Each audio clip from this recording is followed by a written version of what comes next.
Let's make it a white man, his girl driving, and a white baby, 4 years old, in the car. Never happened. Make it white. Never happened. Shut your eyes and make it white. And it wouldn't have happened. So enough talking. That's right. But Reverend Gill said something. Y'all asking us. Y'all for 400 some years keep pushing us. You can't keep pushing the people. You cannot keep pushing us. Next, we're going to hear from Diane Jens and Fahir Khalif of the St. Paul NAACP.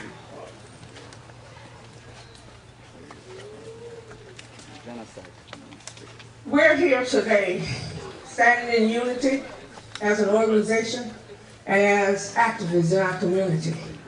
I've been on this battle since 1990 as an activist in the community, fighting for rights for us.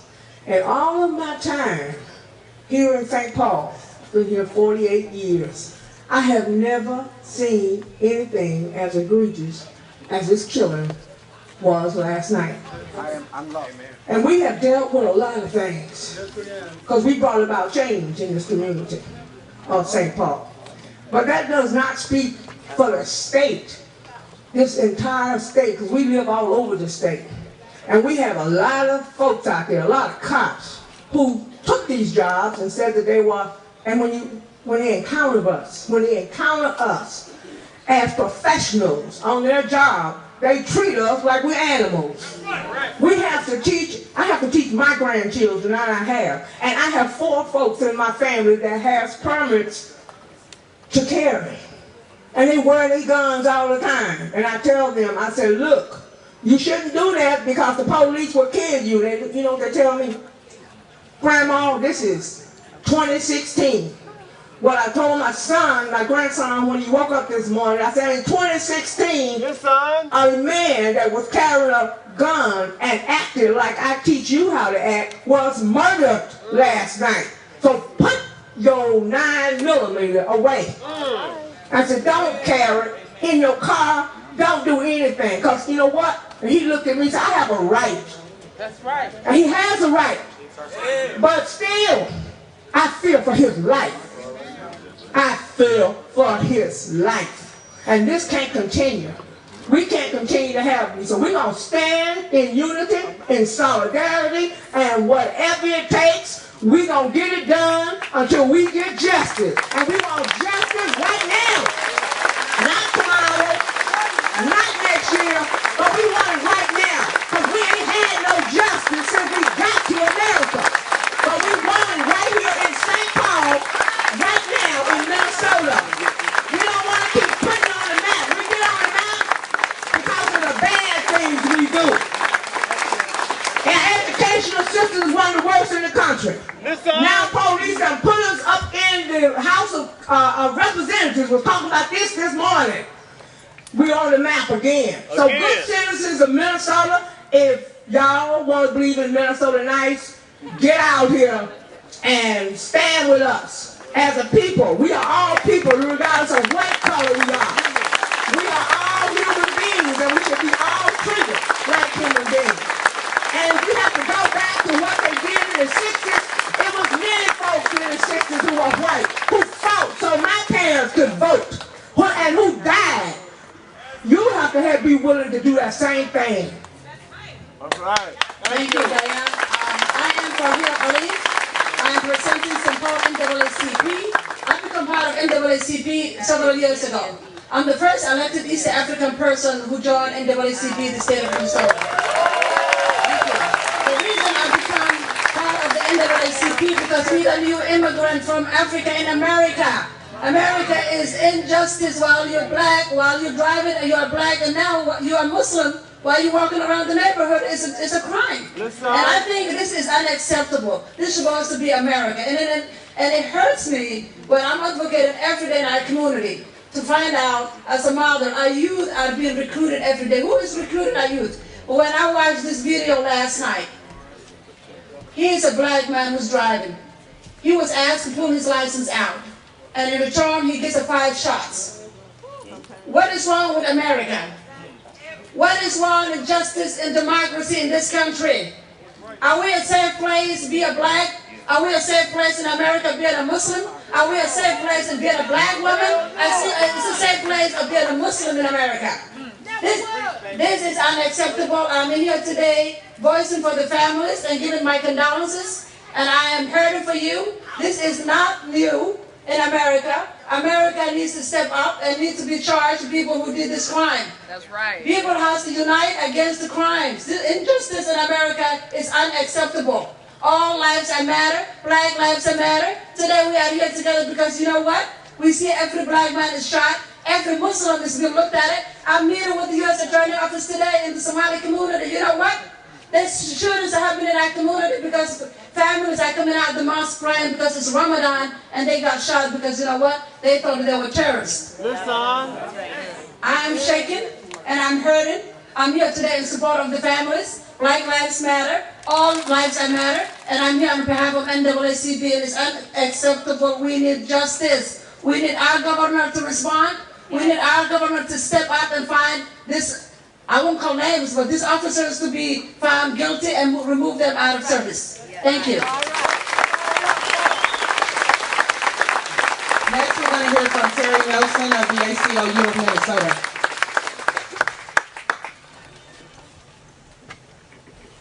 Good morning, I'm Teresa Nelson, Legal Director for the ACLU of Minnesota. Our hearts go out to Philando's family for this unspeakable tragedy, unspeakable horrific act.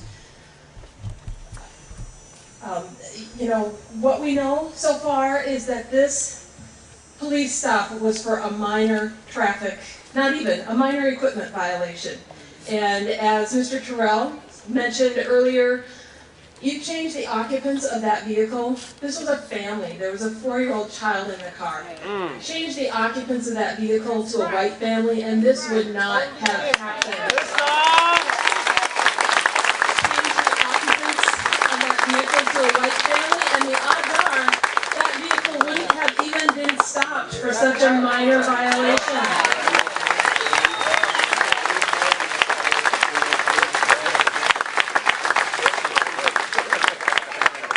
We need to do better in Minnesota. This is beyond a crisis.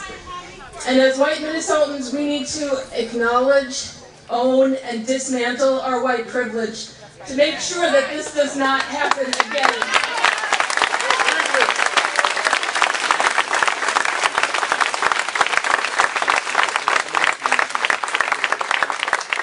This is the second police killing of a black man in 36 hours in this country. Philando did not have to die, and Alton did not have to die. We need to do better. Thank you.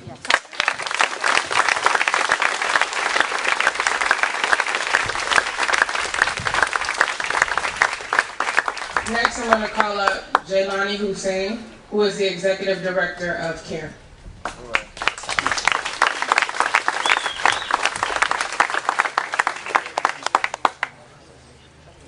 Enough is enough.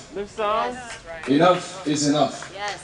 We are tired of coming together after tragedy and tragedy and tragedy. When will the police, and I'm not talking about those individuals within the police who continue to do this, I'm talking about the other police officers. When are they going to step up forward? When are they going to speak up against this type of brutality amongst them? If you are a police officer, and I don't care what your color is, if you are a police officer and you're afraid of my skin, please, for the love of God, find another job. Because you have, by the state of this law, by the laws of the state, by the laws of the state, you are an armed man. And you are also protected by a court that has not found justice for Jamar. You are protected by that sports system.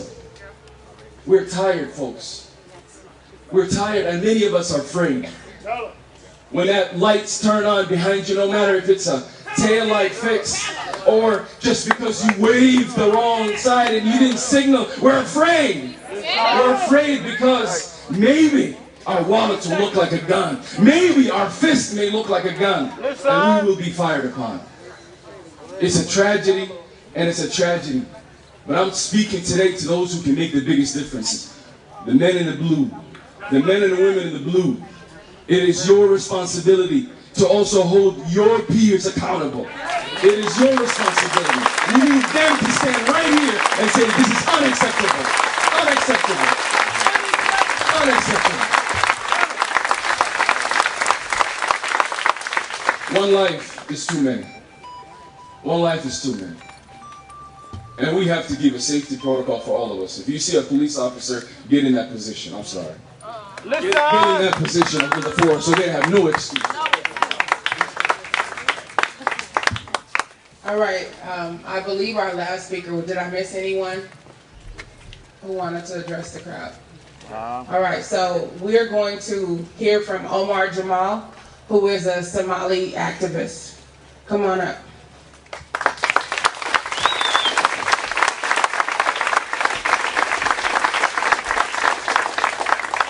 Thank you very much, and I am fed up repeating the same thing, saying enough is enough. Actually, enough is more than enough. Yes. And nothing reminds me of these circumstances where it's been said, power concedes nothing without demands.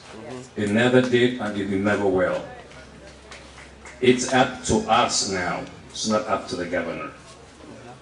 The joke is on us. It's not up to them. Let us take our responsibility and do something about this. They will never change without us doing something.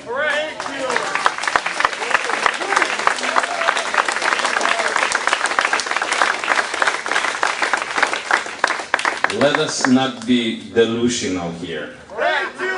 Let us be, at least for a moment, very realistic.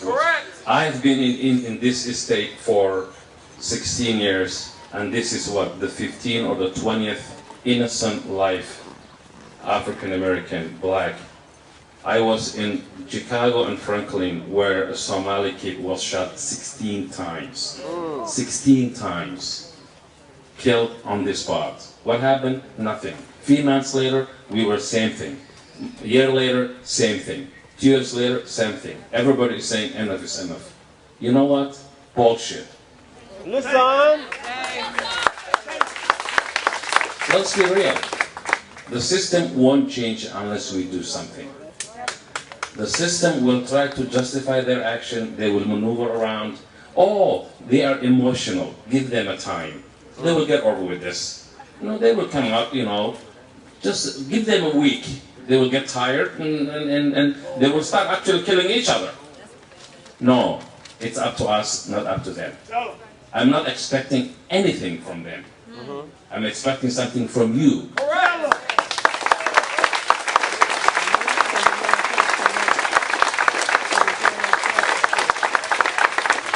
When can someone tell me in the history of this country, the civil rights movement, the blacks movement, when have they ever been given something voluntarily? Never. Never. And if you continue thinking like that, it's not going to happen. Many lives have been lost. People died. Basic rights. And now you're expecting this? A young man, I was there last night, was killed in front of his daughter. Shot and killed. Cold-blooded. Another one was killed in Louisiana. Shot in the head. Cold-blooded. Is someone tell me everything is normal? Something must change. And that thing, that change, is not up to those in the system. It's up to the average citizen like us to take things in our own hands and demand things. Like Frederick Douglass said, power concedes nothing. It will never did, and it will never will. Thank you.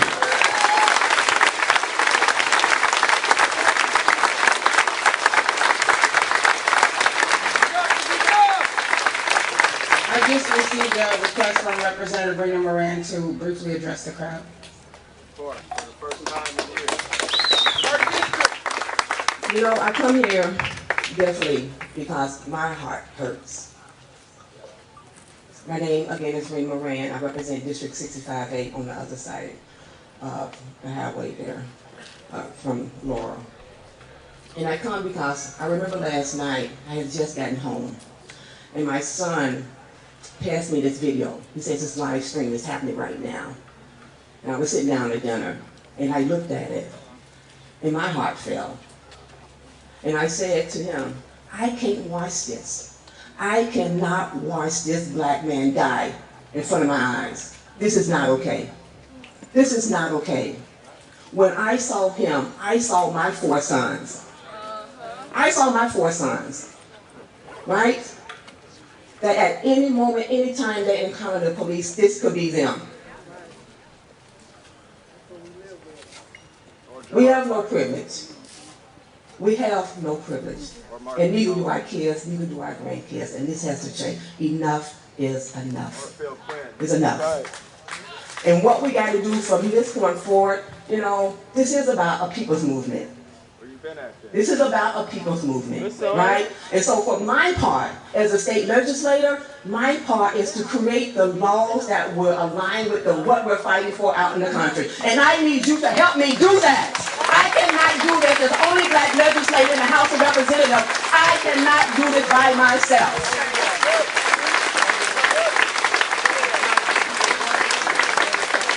It's going to take all of us to move this. All of us. Right?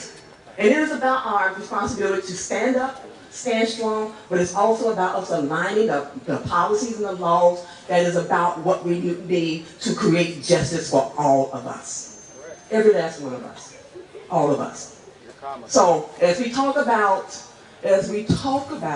what we need to do to move forward, let's not fight among ourselves.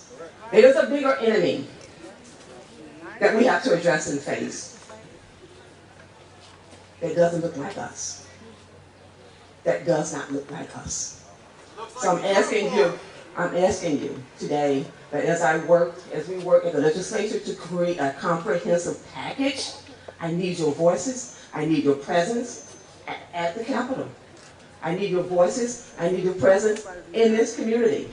They go hand in hand. They go hand in hand. We all have a role to play. Right? And all our roles may not be the same, but we all have a role to play. And so I'm standing here because my heart and condolences goes out to the family. It goes out to the family. It goes out to that baby that was in the back seat of that vehicle. I cannot imagine the trauma that this young lady is going to endure from now for months to come. And we have to address that too. We have to address it. It is no way possible that I can see that police officer not being aware of his environment and seeing that baby in that place. And she could have been shot. She could have been shot. That is not okay. That is not okay. As a mother, it is not okay. As a person, it is not okay. Let's do better. Thank you.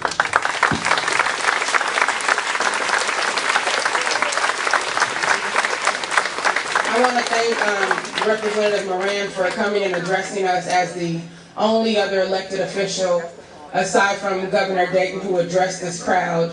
But just like we gave some grief to Governor Dayton, we have to hold all of our elected officials accountable.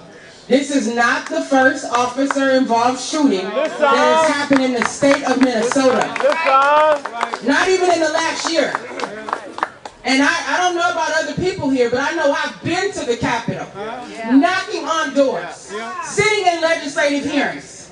Even as an attorney and a law professor and the president of the Minneapolis NAACP, guess what? I have faced disrespect from some of our white legislators who don't want to hear what we have to say. And it's completely unacceptable.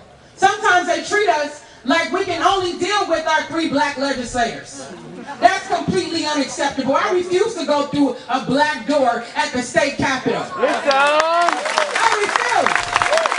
It's everybody's responsibility. And I want to put elected officials on notice, whether you're here or you're not, that we're tired of you knocking on our doors, asking us to canvass for you, asking for our campaign donations. Then when we have issues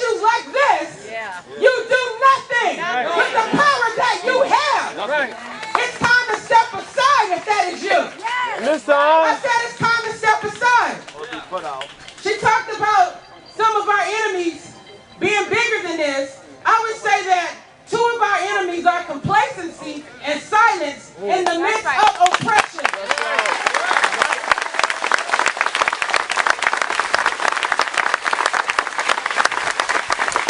And part of our complacency is continuing to elect people again and again and again who are doing nothing to uplift the people. Enough is enough.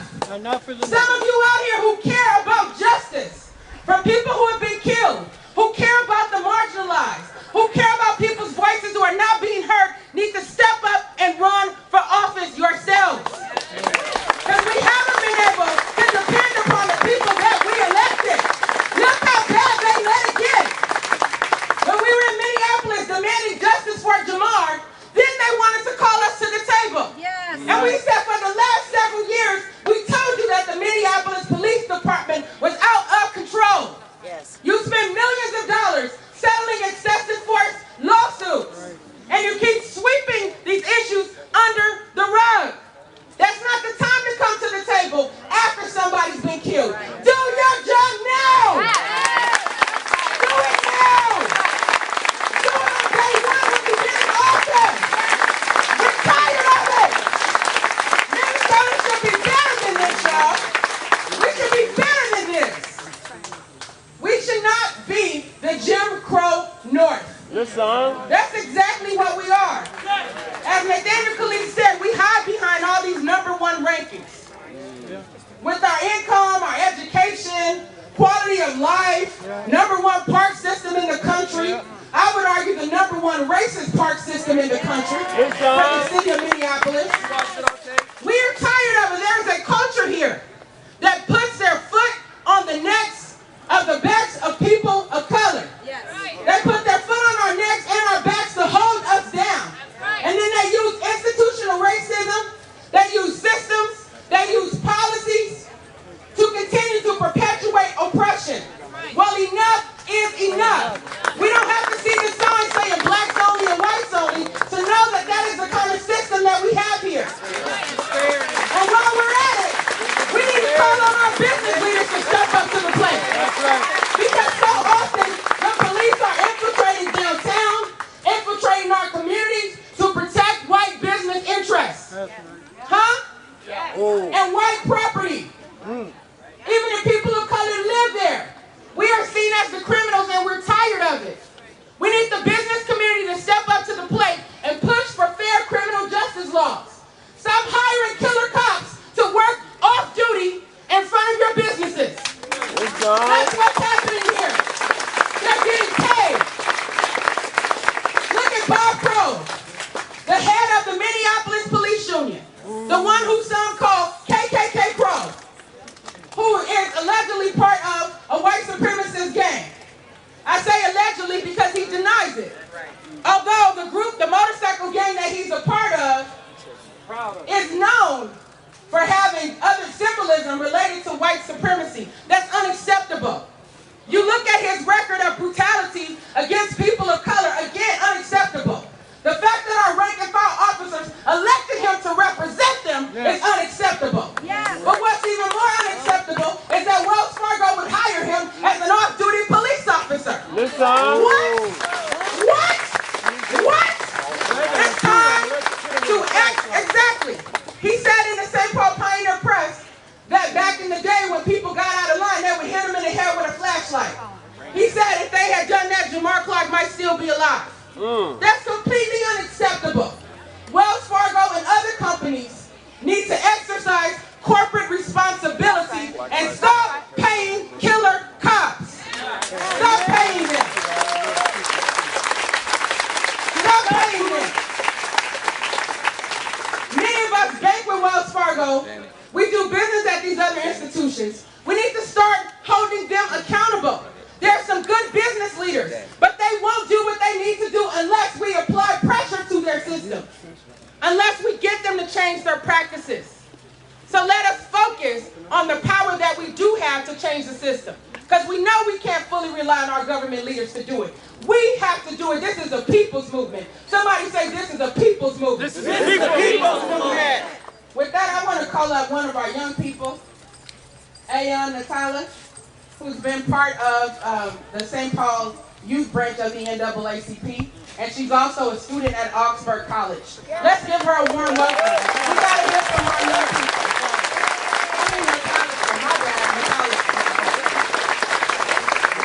All right, my name is Ayan Natala. I go to McAllister College. McAllister College currently has almost barely any local people of color.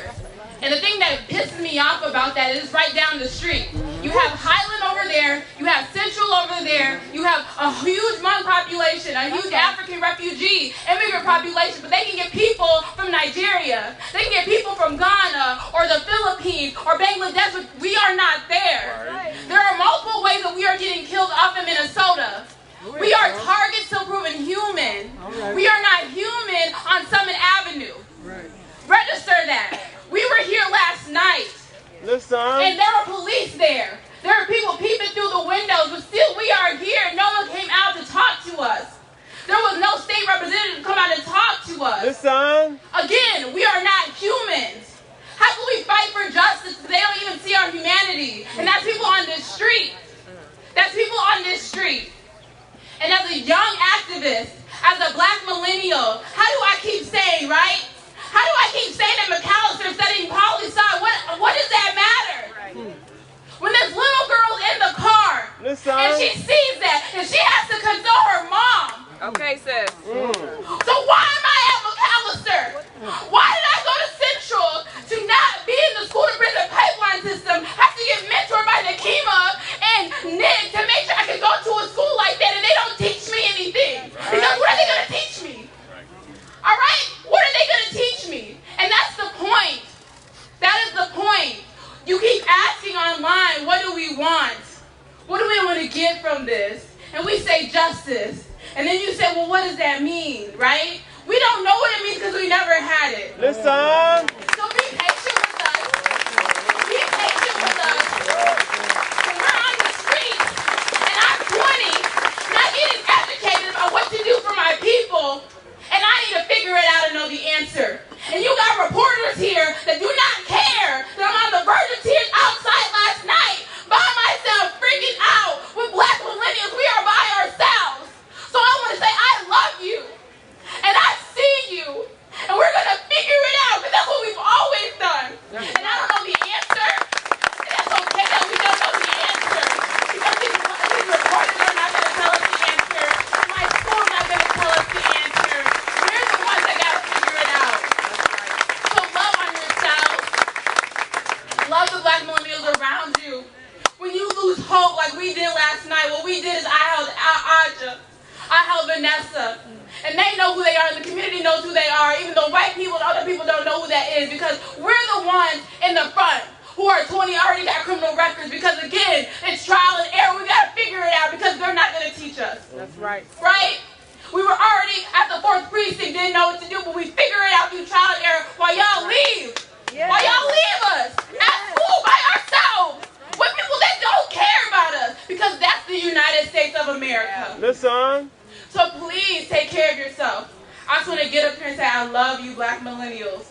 I love you. And what I do when I lose hope is I come to places like this and I go to black children and I say I'm going to figure it out in McAllister for you. Right? Just like the elders that are behind me did that for me. Right? That's what gives me hope today. Because we were out here at the Black Fair when people were making fun of us, when people were giving us death threats, when people said that we did not matter. People on this street did not care.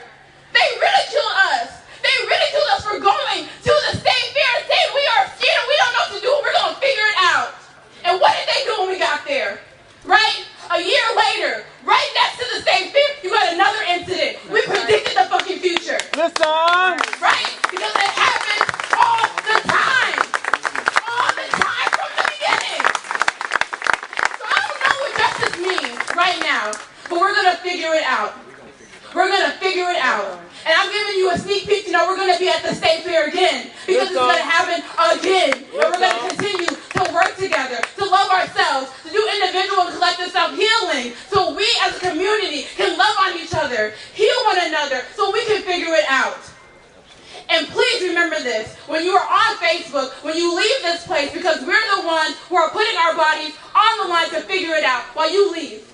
While you leave. And that's what people are going to do even today, like we always do.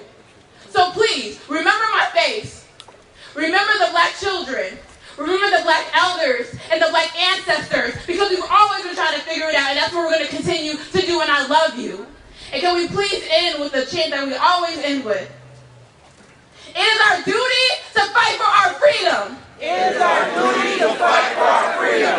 It is our duty to win. It is our duty to win. We must love each other and support each other. We must love each other and support each other. We have nothing to lose but our chains. We have nothing to lose but our chains. Thank you.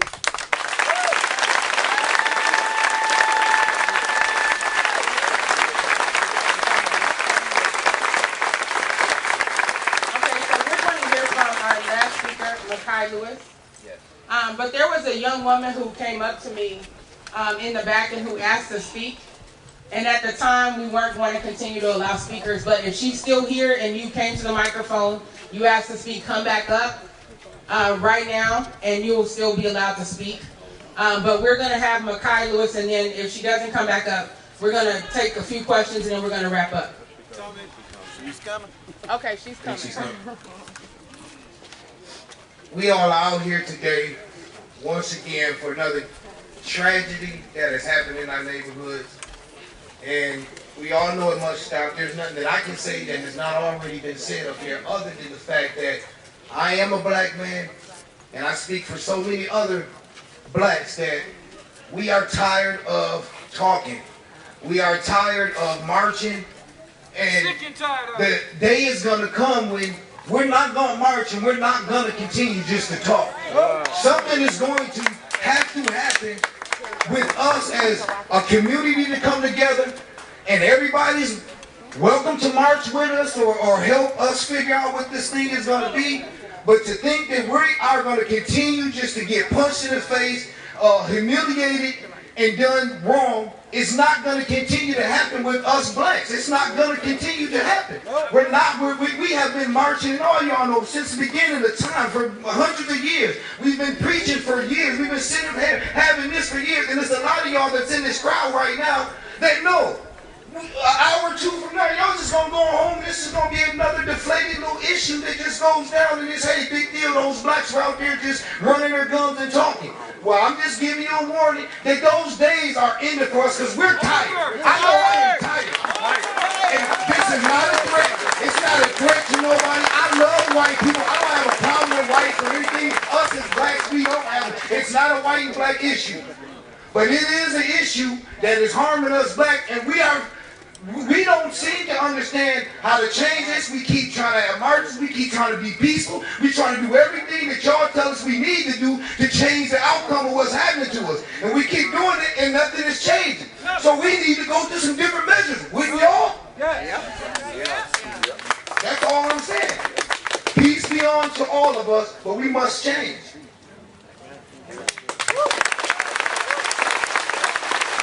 So the young woman came back up, Philando, at least she's going to be our last speaker. Then I have a brief announcement and then we'll take questions. Come on up. I just want to say, I agree with the brother that just spoke before you 100%. And for me personally, in my own little opinion, I think two things need to happen in this entire country, not just Minnesota, but all over. I'm from St. Louis, Missouri. It happens everywhere in the United States. What needs to happen, in my opinion, is one, us as black people, like the brother said, we got to stop marching.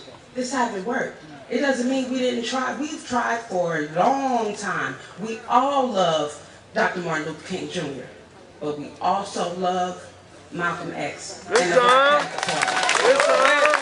And we fought against them for how many decades, how many centuries before them. It hasn't worked for us, and it will not. The second thing, in my opinion, that needs to happen for all the white people that say all white people aren't racist, those white people who are not racist, I think y'all need to stand up for us, not with us, but for us. A crowd of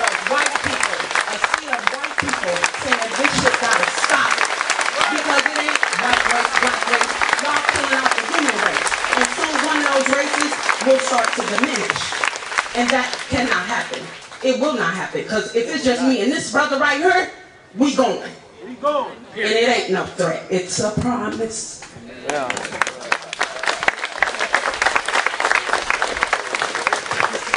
So we just got word that the parents of J.J. Hill School, where Philando Castile worked, are very upset about what happened. He was a beloved member of the community and the staff. So at 5 o'clock today, they are hosting a march and a rally at 998 Selby Avenue in St. Paul, 55104. Again, that's 998 Selby Avenue in St. Paul, 55104. That's J.J. Hill School. If you're able to make it there, please do.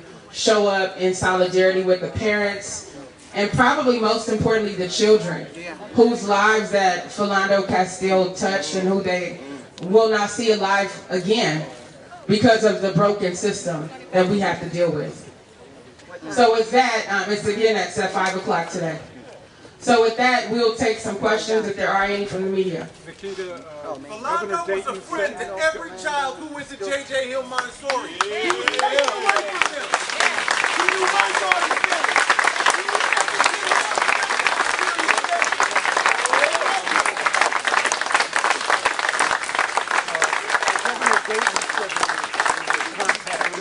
Governor Dayton had said that he had contacted the White House representative of Ghana and was asking for the Attorney General and the Justice Department to look into this for a criminal or civil rights investigation.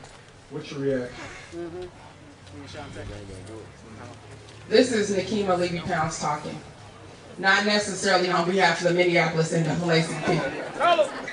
All I can say is we just got done with the federal government investigating the shooting death of Jamar Clark. And despite evidence from dozens of African American witnesses, the fact that we saw an ambulance video of a police officer violently slamming Jamar Clark to the ground, the fact that Mike Freeman's bogus story did not make any sense to anyone with critical thinking skills, and the federal government investigated and they found no cause to indict those officers. That wasn't even a prosecution. That's just saying bring some charges, let a jury hear the evidence and make a determination. I do not have faith in our justice system. Amen. Whether it is the local level, the state level, the county level, the federal government, how often do they hold officers accountable? We need to see President Obama step up before he leaves office. What does he have to lose? By being strong on these issues of policing that have plagued his entire administration. And no, he did not invent the problem, but he has the power of the bully pulpit to speak truth to power, and that's what we're asking him to do today. To call upon his administration, to call upon government leaders, like the governors of each of our states that he is on good terms with, to hold police accountable. That's what we need to see as a part of his legacy. So they can come in and investigate, that's wonderful. But I'm not going to hold my breath waiting on the results. I just have to keep it real. Any more questions?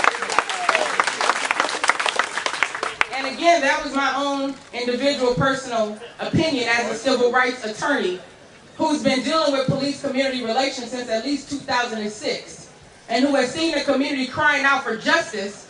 And what do I see? A lot of political excuse making instead of proper decision making, and frankly, I'm tired of it. Any other questions? I have one. Right here. Yes. 5 o'clock. 5 o'clock at J.J. Hill, 998 Selby Avenue in St. Paul. There are many injustices. There are many injustices going on in St. Paul. Our schools are literally segregated. We don't seem to get the message that 90% of the children in the schools in St. Paul are African American. We don't seem to get the message that the food that we eat is not the same food that the people in the suburbs eat. We don't get the message that our children and our parents, our families, many are homeless and struggling, and yet they are evaluated and graded on the same systems of those who have so much more. I believe that in our hearts, if Black lives really matter, we will start working with those injustices as well as being treated in the way that I am 76 years old. I lived through the Civil Rights Movement. I have seen things deteriorate, and I am so surprised that you live in Minnesota, a quote, blue state with a lot of liberalism, and you are not aware of the dysfunctional nature of the society that we call Minnesota nice. What you say? Do you have a question? My question is, when do we stop believing that something will just happen? Because it's not going to unless we stand up for it. Amen. I would say that that's a rhetorical question that each person needs to answer in his or her own heart. Because whether this movement lives or dies falls on our shoulders. I don't know who else we're waiting for. No Savior is going to come in. Now, I do believe in Jesus Christ. But he has given us power to be the boots on the ground to fight for change. So if not us, then who? If not now, then when? The ball is in our court. Any other questions?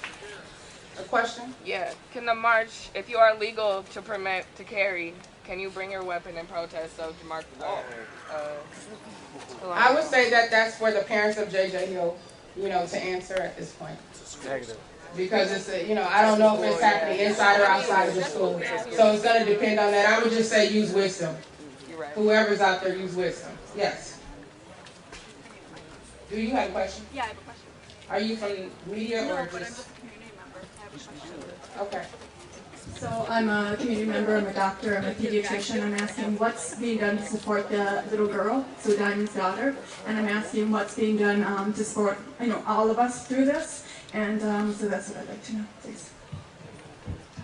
I would say we need to ask Diamond if anyone has stepped up and offered support. I would be surprised if that happened. So if you have resources for her daughter that she should be aware of, she may still be here. If not, we can put you in touch with the family for that to happen. After Jamar Clark was killed, we actually requested grief counselors for the community in North Minneapolis. We were told weeks and months later that grief counselors were available, but that information was never made available to us. So at the time, we called upon our faith community to come out and pray for the people. We asked psychologists, psychiatrists to come out and support the people. And we would issue that same call today. Now, we would place a demand on our government leaders to offer those services to anyone that's in grief, so we can make that demand to Governor Dayton. I'm sure that someone from his staff is watching this rally and press conference. All right? But our faith community leaders need to step up as well. Correct. Yes. I have a question. My name is Sue Vaughn. I grew up in the north side. I'm a refugee from Loves, and I've seen firsthand the community and what it looks like to grow up as, we can say, underprivileged and trying to make it here. And there's a lot of things where I resonate here. I grew up in school learning firsthand Black History Month and knowing that my Black brothers and sisters have paved the way for me as a colored woman in this country. Thank you very much. Now my question is, it's very beautiful. We have a lot of faces here that are here to support. Now there's people asking, what can we do that can't be here? Is there a letter we can write? Who do we go to? We want our voices to be heard because we have this beautiful freedom of speech. So can you kind of give us, for people who are watching or whatever, recording, people on Facebook want to know, I'm a blogger, so I want to write out there, what can people do? How can we urge our young people, our older people to move this movement forward so it doesn't stay stagnant? We go home, this doesn't end here. People are going to consistently die and be mistreated. So you can give us some resources, what can we do to keep this going? Okay, I can give a couple of suggestions. If there's anyone else who's been involved in this movement who wants to chime in, please do. I would say that, number one, we need to put pressure on our elected officials to change the laws. So officer-involved shootings in the state of Minnesota and most jurisdictions typically go to a grand jury. And typically grand juries decide not to indict officers who have killed people. What we saw with Mike Freeman's presentation, which was a farce from my perspective. Again, it's Nekima Levy-Pounds talking as an individual. What we saw with Mike Freeman's presentation was what typically happens behind closed doors. When prosecutors have a captive audience who typically has no real knowledge of the law and who is able to present a one-sided case to the grand jury based on whether or not they want an indictment or not.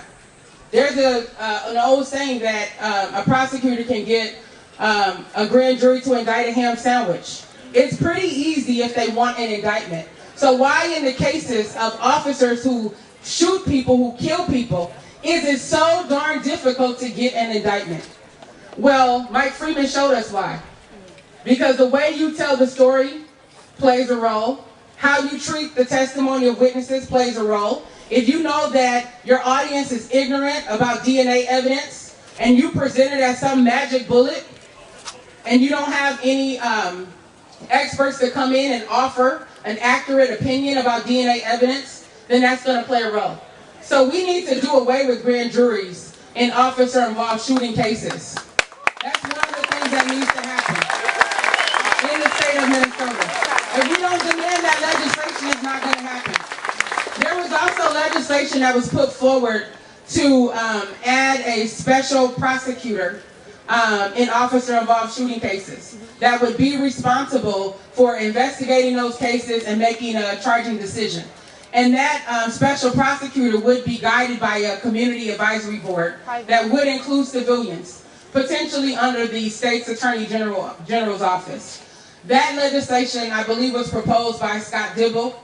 It didn't go anywhere in this legislative session. I believe he plans to bring it again. The only way that it will be successful is if you apply pressure to your elected officials. Okay? Sometimes, I don't know what you all's political affiliations are, but sometimes we paint just Republicans as the bad guys, and we act like they're the only cogs in the wheel of progress. But sometimes it's our DFL representatives. In all honesty. Sometimes we have a DFL-controlled legislature and we still don't get justice. So what's that about?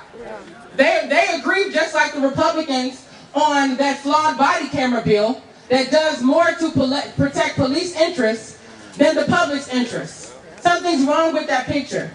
So we need to hold our DFL elected officials just as accountable and call them out just as we would Republicans that we don't like.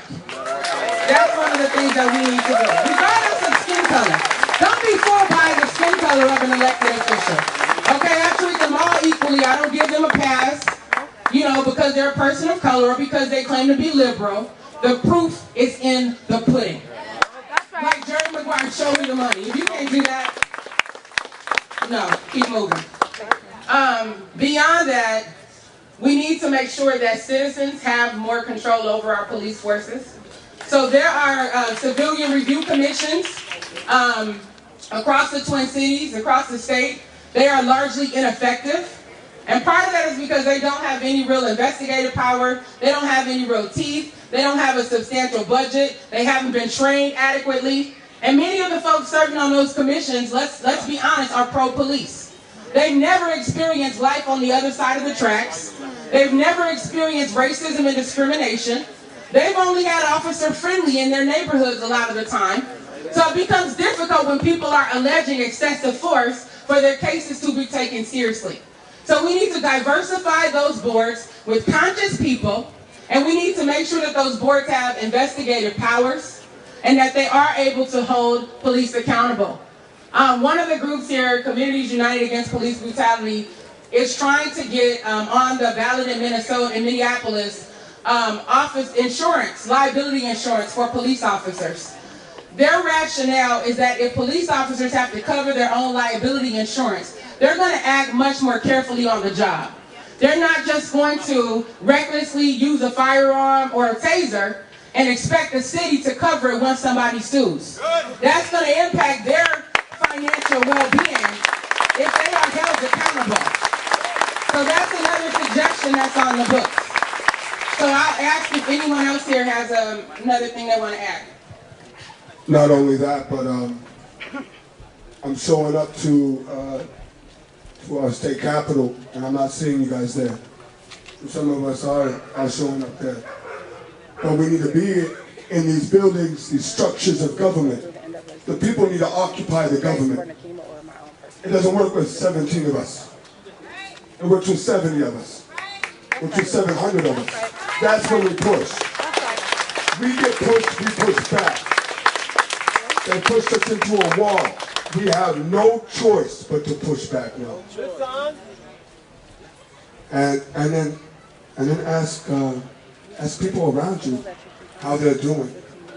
And in that action, someone might ask how you're doing. And we take care of each other. We do something that the police don't do. We need to start taking care of each other. Right. And be conscious of each other. Because we are combating these costumes with our souls. Thank you.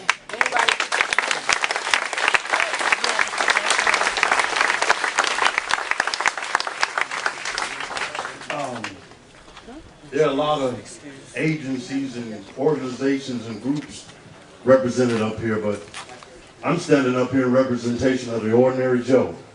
The guy that ain't in front of no camera, the guy that ain't looking for no political endorsement, the guy that just gives a damn that his kids have a chance at this thing called life. Every day they're out here dying, and it's pointless. I'm sick and tired of it, man. I spent half of my life incarcerated for making bad choices. But I woke up and made the right choice, and I haven't been incarcerated since. The only change out here is the change that we make. I'm not out here asking Governor Dayton or President Obama or nobody else. It's time for us to ask us to make a difference. Just like the brother said, if can't nobody else stand, it's time for us to stand for ourselves. I'm sick and tired of it. I was out there last night. It's tragic how an officer can stand there with his weapon drawn while life is leaving an individual's body and have no conscious concern whatsoever. It ain't about the job. It ain't about Black Lives Matter. Everybody out here matters. But the tragedy is the only people that seem to be suffering out here is people with skin tone like mine. I'm sick of it, man. Historically, the police were put in place to keep slaves in line. Historically, they ain't never been out here to do nothing but bring harm to us. And we try to repair a system that was not designed for us. Not for our benefit anyway. I'm tired of it, man. I have kids and grandkids and great-grandkids out here that I want to see have a chance, man. We got to take a stance. The brothers in the hood, this is our community. Why should we be asking people to police where we live? It's time for us to take a stand. We behind the scenes doing stuff. Y'all and all this media coverage is sad how the media's never around when we doing good stuff. The media's never around when we encouraging and supporting one another. But soon as somebody falls, here y'all come, cameras rolling. This ain't no Hollywood production, this is real life. I'm tired of it, man. I don't know what nobody else thinks, but I'm telling you what Greg Jackson thinks. I'm sick and tired of it.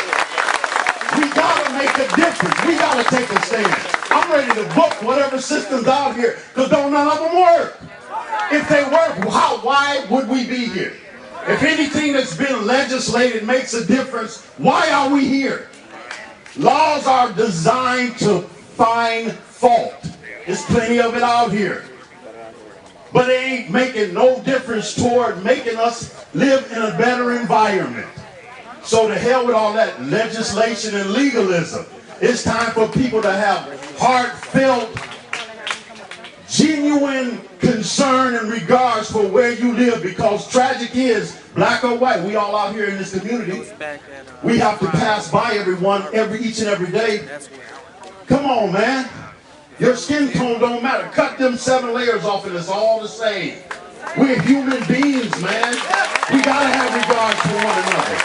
We gotta care about one another. I don't care if you're Christian, Buddhist, Islamic, whatever your belief system is.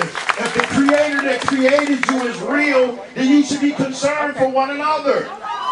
We point out too many differences. Let's unify.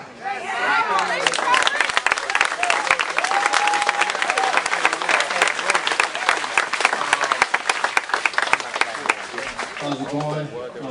Quick few things. I'm glad that the video of the gentleman in New Orleans was captured. It's very similar to Jamar Clark. The only difference is you didn't see the shooting of Jamar Clark. My thing is, there's a lot of able-bodied black males that aren't under 18, that aren't over 60. I'd like to meet you. I'd like to get your name, your address, your phone number, your email. A lot of it won't be done online, but right here, right now, we need to communicate. We need to talk. I need to see you. I've heard a couple brothers come up here already and echo similar sentiments. But before you leave, I'd like to meet you either by that white van back there. That's probably out of the way. If you're able and you're interested, we'd like to meet by that white van over there. Again, all we want is your name, your number, and we will meet offline and talk. As in every team, now you just use football for example. There's an offense, there's a defense, and there's special teams. I'm looking to recruit some cats that's willing to participate in special teams.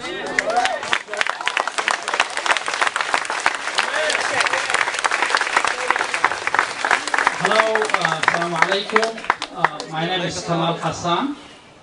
I am the founder of this organization called Somali Human Rights Commission. I'm here to express my condolence and my community's condolence to the family of a gentleman who was murdered last night. As an immigrant who came here about 20 years ago, I'm ashamed to tell you that I believe black men are safer in civil war Somalia than the United States of America. That's shameful. I don't feel safe here. Although we have a black president, I believe myself and my kids are safer in Somalia than the United States. And I think that is shame for every American here. Somalia was without the government for 25 years, and black men are safer in there than the United States, which claims to be the greatest nation on earth. I think that's a shameful thing. Yes, shameful thing. Yes. I think we need to do better than talking and protesting here. I think we need to raise the cost for society for murdering us in cold blood. We need to take direct action. We need everybody to feel the pain we are feeling. Even if they don't want to feel it, we have to share it with them. So after we finish our press conference here today, we shall meet with our community leaders and strategize what actions to take next so that everybody feels the pain that family and that girlfriend and her 4-year-old daughter felt last night, and I still feeling. That pain must be shared by everybody in Minnesota. It should not be limited to that family or to people of color only. It has to be shared by all. Because we are paying for these police officers to basically murder us. We pay them, but we pay them to protect us, but they are murdering us instead, and they are getting away with murder every day. I'm here in calls for U.S. Department of Justice to investigate this. They investigate how many other previous murders and what they come out of it. They investigated Jamar Clark a month or two ago, and they didn't do anything about it. I believe they will come here, do the same thing, and come up with the same result. To me, that's insane. We cannot continue doing the same thing every day and expect a different same result or different result. We need to do something different. And we need the youth. I want to send a specific message to my community, the Somali community here. We are growing and we are big. We are close to 100,000 people, 100,000 people, Somalis in Minnesota. And I see a couple of us here. I need to see more Somalis here because we are black. We need my people here to participate and be part of this struggle. I am ashamed, to be honest with you, to be Somali here and not see thousands of Somalis here. Because every day, we are suffering more than others. We are black, we are Muslims, and we are immigrants. We are suffering 3 times more than other people of color suffer here. They are, the Department of Justice you're talking about here, represented by U.S. District Attorney here, he is framing and entrapping our youth every day.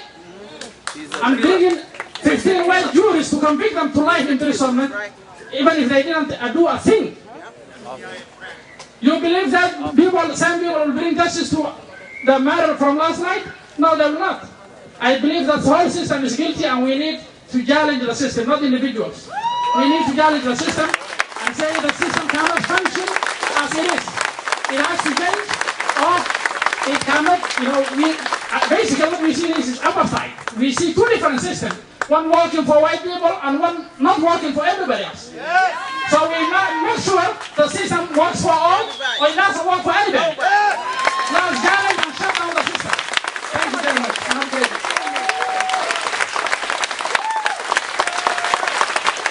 A question was raised earlier about what kind of counseling support is available in the community. Well, lo and behold, we have therapists who are here on site. I'm going to ask Yvette Farley and her team to come up. Come on up, please. They are willing to offer services and support to anyone here or in the community who need counseling support. If you would like to say a few words, please go ahead. We just want people to know that we're here, that our mental health is affected by this every day. Amen. Black people become crazy from this. So reach out for therapy. This isn't the time to say we don't see therapists. This is the time exactly to say that. And there are many of us in the community who are here to listen, here to help, here to heal the children. The saddest part for me is that there was a child in that car. That child will be affected for the rest of her life. That trauma passes on, passes on, passes on. So historical trauma is real, and we're making that today. All right, let's give them another hand for stepping up in concert and being willing to offer their services.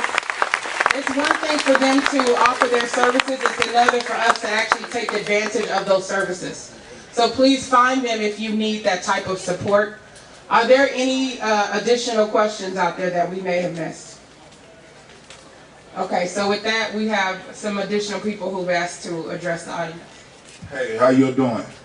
My name is Doug J, and I'm here representing Phil.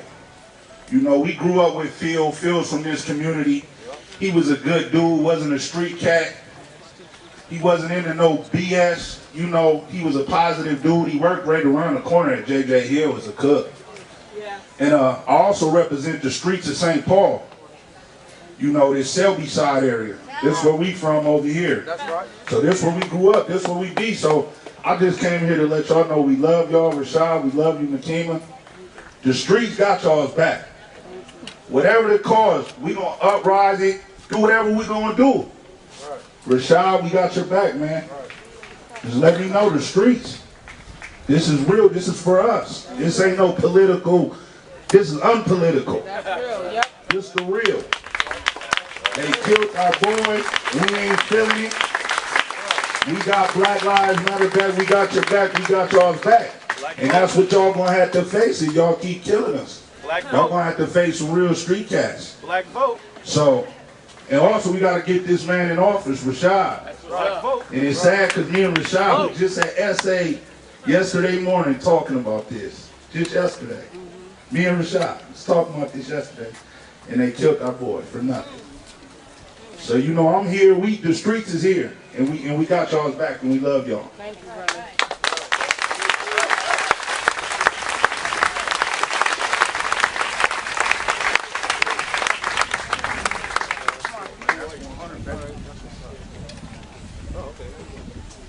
What's good? I'm not here to really be completely politically correct, all right? So if y'all please allow me to say what's on my heart. First and foremost, you know, my condolences go out to the family and the many families across this country that suffer depression, oppression, and the killing of their kids. I'm a United States veteran. I served in the military. 1984, I was injured in Korea. That was 30 years ago. I've been waiting on the government to take care of me but the county, Ramsey County is currently taking care of me, and I have to live in my dad's house, you know what I'm saying, as a supplement.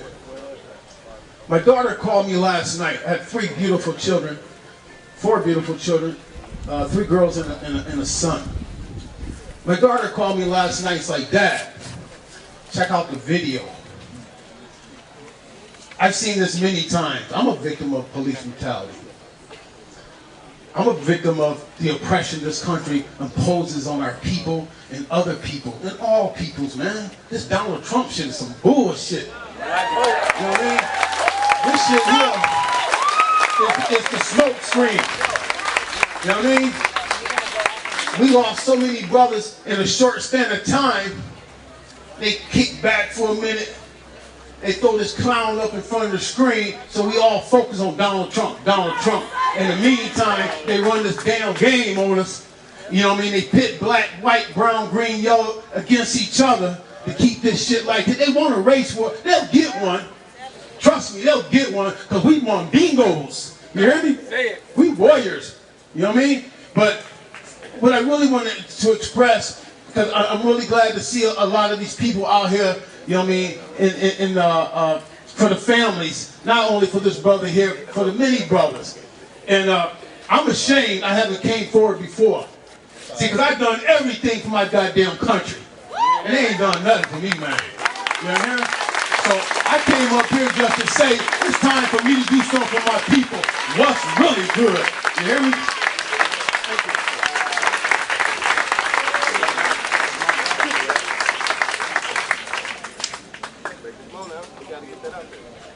See how y'all doing today? I woke up this morning with the same thing on my mind. There's a lot of people out here that are witnessing what we're doing to come together about this problem. I woke up, my mom said something, my girlfriend said something, and it was about a young man dying that had a concealed carry license. Me personally, I'm in the root of getting a concealed carry license. So it hit me.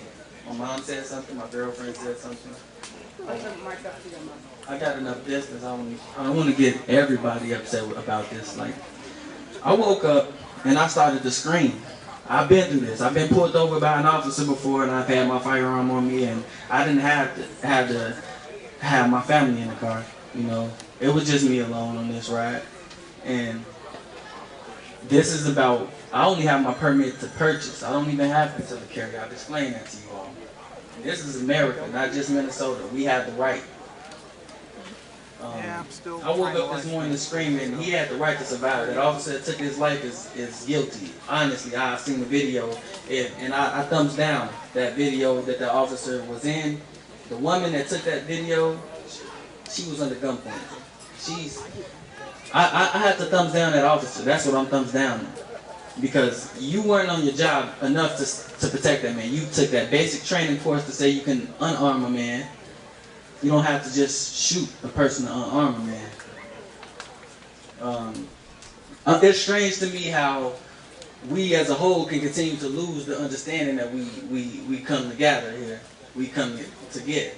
I've spoken to people about it, and it hurt my heart. I woke up out of my sleep. And there was a picture of a woman who couldn't cry until she was from gunpoint. She couldn't scream and feel that pain until she was from under that gunpoint. This officer is woo. Yeah, I told him not to do it. You lying. She testified right there on that live screen that we all witnessed. So, irregardless of what this officer can fathom to say, he's guilty. I've judged him, we've judged him, the Supreme Court's going to judge him next. He's going to go behind bars and serve his time. Just as me as a young black man in America, it happens more often to us. We got to go serve this time. We got to go do this, and we have to go do that besides be responsible for our family every day. Which I respect that man, Philando Castile, was doing. I respect that because we're done. We're not done. It doesn't stop here, and Black lives do matter.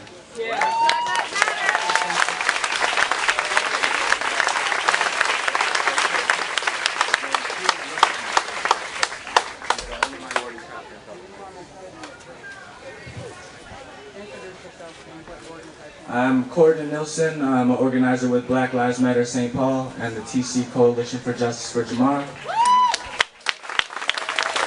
Thank you.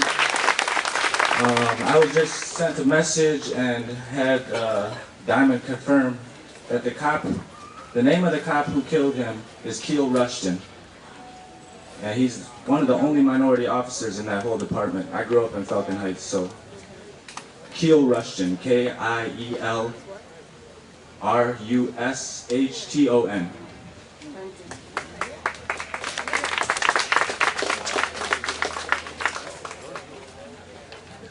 Hi, my name is Pastor Thomas Mike, and I pastor Destiny Family Worship Center.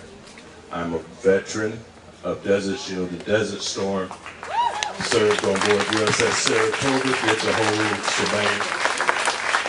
This here is my little nephew who is in foster care with me, Demarion, and I'm raising him to be a strong black man. So every day is a lesson with him. And so in this world, from the transition from 91 to getting out, having served 10 years in the reserves, I've come to say that if our country can send our armed forces over to liberate people that have no connection to us, why can't we liberate the black people in this nation? I stood up in our church. I'm only 48. I'll be married 29 years to the same wife on the 22nd of this month. I think I followed all the rules. That I tell them at church, and we do have people that are active in Black Lives Matter, but I said, we're coming out of these four walls. We can preach about the gospel and we can tell the good news, but we need to put feet on the ground and deal with the issues that we face every day. So as a member of the faith-based community, I, Thomas Lee Mike, do say that I will be out on the front lines. And I'm willing to lay my life down. Amen. If you are not willing to die for something, and this is, I'd rather die in the street standing for something than be shot down by a racist cop. I'd rather him see me stand. And I have brothers, I have nephews, I have cousins. No black woman should worry about their son, their nephew, their brother, their husband leaving the house and not coming back home. Enough is enough. It stops. It stops here. It stops today. They're accustomed to us marching, raising a rally. A few years ago, we were the only church in Minnesota that had the cross burning. That's the church we were. I changed the name since then. And I remember everyone rallied then. And then all of a sudden, when the dust settles, no one is around. This time, don't let the dust settle. This time, keep moving. This time, keep your hands to the plow. Don't look back. Keep fighting. By any means necessary. I don't care. Enough is enough. I don't want to be... It touched me because my brother-in-law and my sister-in-law, this is their friend that they grew up with. And now they're all shooken up. And so I don't want to bury a bunch of young black boys this summer. Enough is enough. It's enough. That's it. It's over. So asking everyone, please, I'm here to offer my services. I'm here to take a stand by any means necessary to support as a young black man and be someone behind the pulpit. Enough of it. It's over. So I'm here to stand with you. I support you 110%. We can pray, but we need to get out and fight. Amen. But fight the good fight of faith. Fight until this thing changes. Fight until something moves. Fight until we change the government. If we have to vote every last one of them out, we'll vote them out. Say that. Good afternoon. My name is Bernard Fox. I represent Positive Image. I also represent Black Vote Minnesota. 2 questions. We're going to talk, or do you want action? Action. Talk or action? Action. We done talking. Black Vote Minnesota is what the action is. You have to be registered to vote, even if you are a felon, as long as the paperwork is done, you can vote. If you're a black man and you've been incarcerated, talk to me. Yeah, let them know. Let them know. I've never been incarcerated, went to school, all that. I know the street, all that. I take care of my business, I take care of my family. I'm an only child. How many women out here have a son, an only son? Raise your hand. Women, black, white, I don't care. If you have an only child, I'll do it that way, only child. Raise your hand, only child. I'm an only child. I'm living for my son. I'm living for my daughter. My mother raised me as an only parent, a single parent. Worked hard. That doesn't matter, because I still had to go get it. We got to go get it now. These people, they can care less. We can sit here in front of the camera all day. The brother from St. Louis, I just came from St. Louis, all kind of craziness going on everywhere. It doesn't matter where you're at. It's what you're doing with where you're at in the moment where you're at. So we can sit here and talk and clap. Black vote matters. That's your power.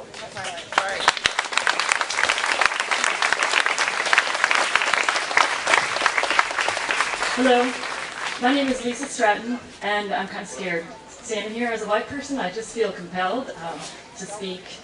Last night, I live about a mile from where this happened, and last night I was on my Twitter feed catching up on what happened in Baton Rouge and crying in my bed, thinking about my own only child, where he went, only child, boy, 15 years old. I walked in his room, I looked at him, he's sleeping peacefully there, no troubles. And I think about that boy and I watch him break down crying in Baton Rouge about his daddy. That's right. And I feel sick. And then I see in my Twitter feed comes Falcon Heights shooting. And I couldn't sleep after that. I am a founder of a nonprofit organization, a co-founder, called Gender Justice. And that's the main reason I want to speak here today. I know everyone has a story like what I just said about my own personal reaction. But I wanted to say for Gender Justice, for our organization, that we are here with you, that we understand that gender is not just a women's issue, it's everyone's issue, that black men are as subject to gender bias and gender stereotypes as white women, that we all hurt men, women, and children alike from the damage that racial and gender stereotypes and biases and assumptions do to us all. Thank you. If there's no more questions. My name is Pastor Maria. I wasn't going to speak, but I feel like now I'm forced to because Nekima has left me up here. But I usually have a lot to say, but I don't have a lot to say. I'm in my feelings right now. I'm angry. We were out here last night. We were out here all night. I left here like 8 o'clock this morning to go home to check on my own babies. And I came back after I got home and I realized I wasn't ready to be at home because I wanted to be right here. I wanted to be right here where change is going to happen. Change is going to happen in our community. You know why? Because you are out here. When you leave here, I want you to realize and understand why you came, why you showed up, why we need you right here in this community. We will not be divided. We will continue to fight. We will continue to be heard. And we're going to be angry until justice is served. We don't know what justice looks like. But we will stand here. We will march. We will protest. People will get tired. I know Facebook is tired of saying, well,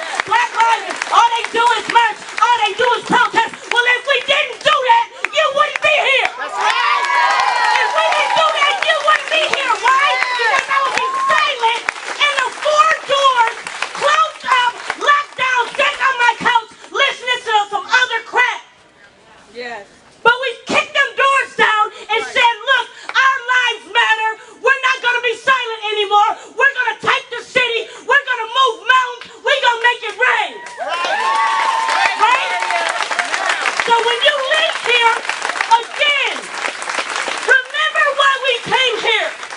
Remember why love conquers all. Remember why you're called to do a work. You're not called to sit at home. You're not called to sit in your own bedroom. You're called to be out here to do real work. This is where it is. Our babies are dying. Our babies are dying. I am tired. I am tired. I'm making 4 boys. And I'll be dead if I see them get shot down by a police officer or any other gun. Right. You let them know. I'm going to take the city by myself. You let them know. But we will not have that no more. So again, remember, we love you. We love you. We love you. Look at your person that's standing next to you and let them know we love you. We're here. We're a community. I don't care where you came from. This is love. This is real. This ain't no game. When you at home talking about somebody, this ain't no game. This is real life. Somebody's baby died. Somebody's little girl's got to deal with some traumatic issues for the rest of her life. Do you get it? Got it. Do you get it? Got it. You got it? You got this. Now let's fight.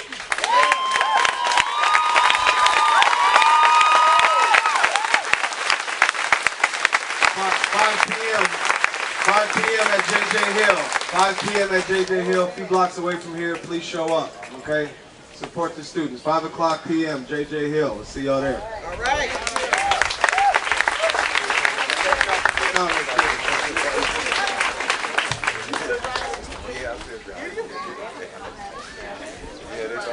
Justice, no peace.